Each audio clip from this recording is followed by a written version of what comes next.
Hello students, welcome back. इस session में हम लोग एक्सरसाइज 12.3 का सेकंड प्रॉब्लम सॉल्व करेंगे।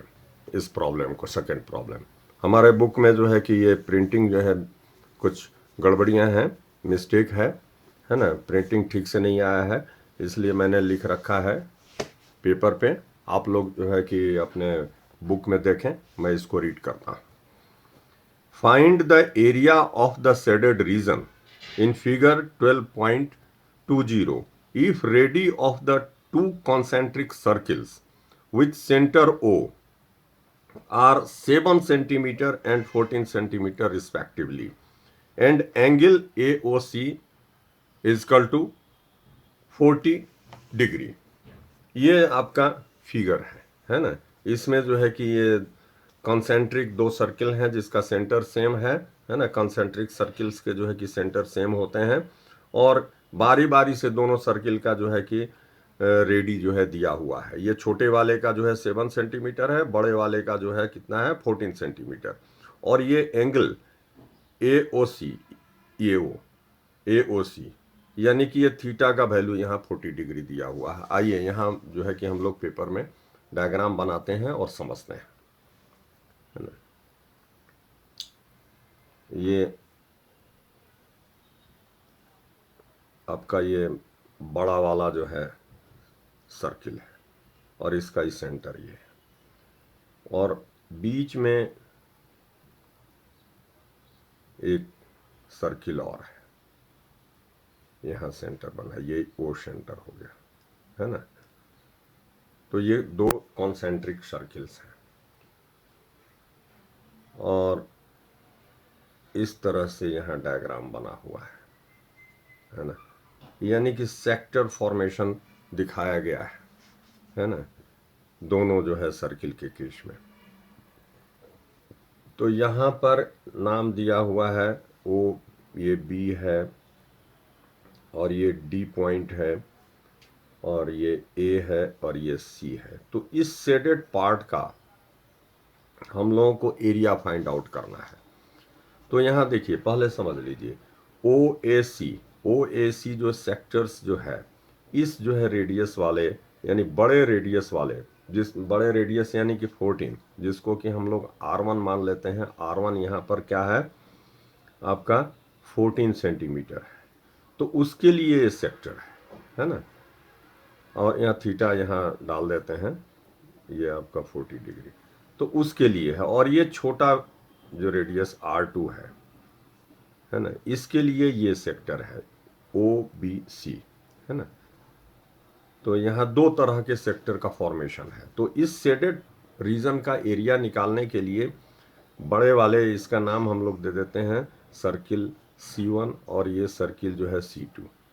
तो सर्किल C1 का जो है कि जो माइनर सेक्टर OAC का एरिया निकाल लेंगे और फिर C2 जो है स्मॉल जो सर्किल है, स्मॉलर सर्किल है, उसका ये सेक्टर का एरिया उसमें माइनस कर देंगे तो हमको ये शेडेड रीजन का एरिया निकल जाएगा।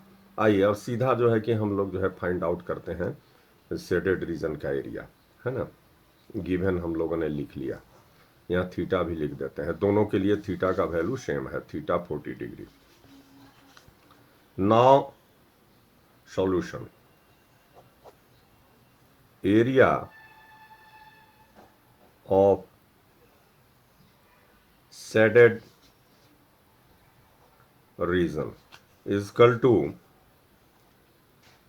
एरिया ऑफ सेक्टर, सेक्टर का नाम दे देते हैं OAC, है ना, माइनस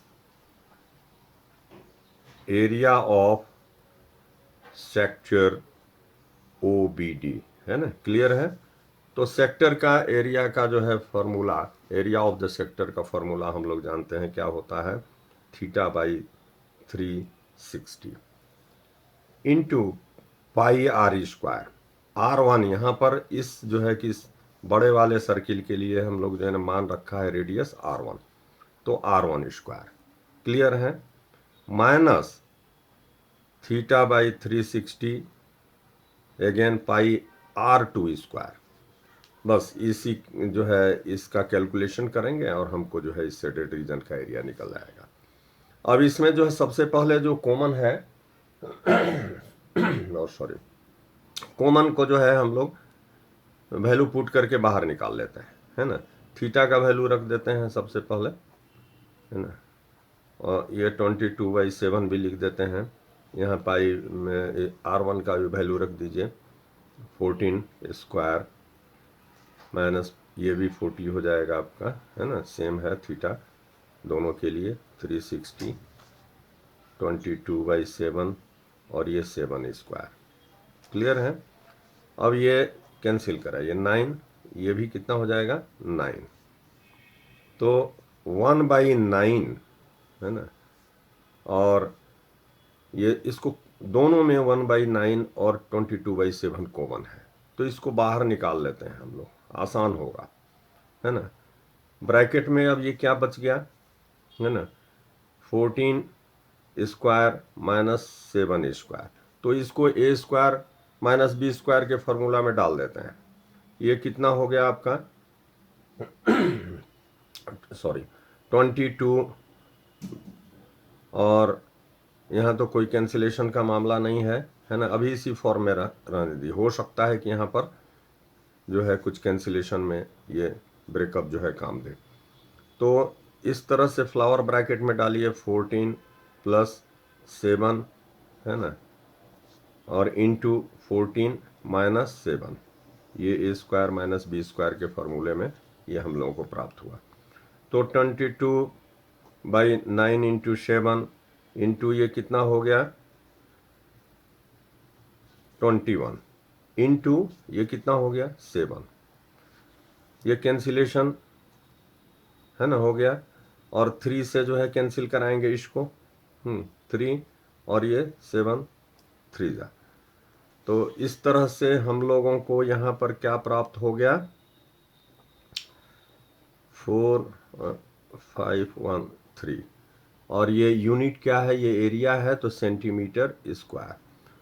तो आपके बुक में यही आंसर दिया हुआ है।